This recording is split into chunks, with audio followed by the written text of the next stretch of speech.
Africa's cultural, spiritual, and intellectual history is incredibly deep and complex. One of the most powerful ways to explore this subject is not through attacking entire religions, but through examining how identity, power, colonization, economics, education, and belief systems interact across generations. The greatest conquest is achieved when a people abandon themselves willingly. A civilization collapses the moment it believes all wisdom comes from outside itself. Mental liberation is the foundation of economic liberation. Africa imported many systems, but often exported its confidence in the process. The ancestors built societies aligned with land, community, nature, rhythm, and responsibility. No people can dominate the future while disconnected from their historical consciousness. Dependency begins first in the mind before it appears in the economy. The most dangerous prison is inherited inferiority. Many nations were conquered not only by weapons, but by psychological replacement. A people taught to reject their roots will eventually consume the identity of others.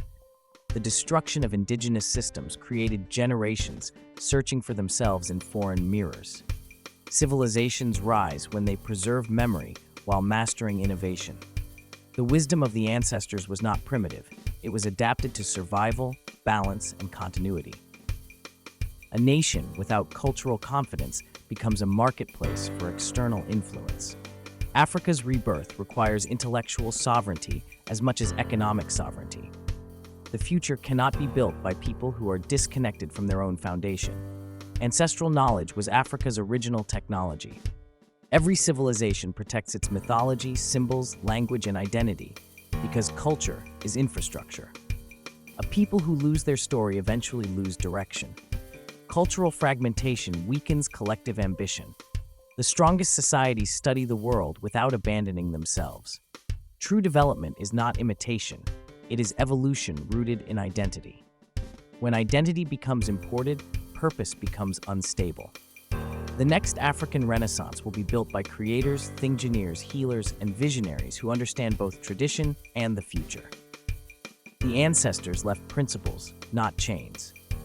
Africa's challenge is not choosing between past and future. It is learning how to merge wisdom with progress. A civilization that forgets its indigenous science becomes dependent on external systems. Self-knowledge is national power. The most valuable resource in Africa is not beneath the soil, but within the minds of its people. No continent can fully rise while constantly seeking validation from outside itself.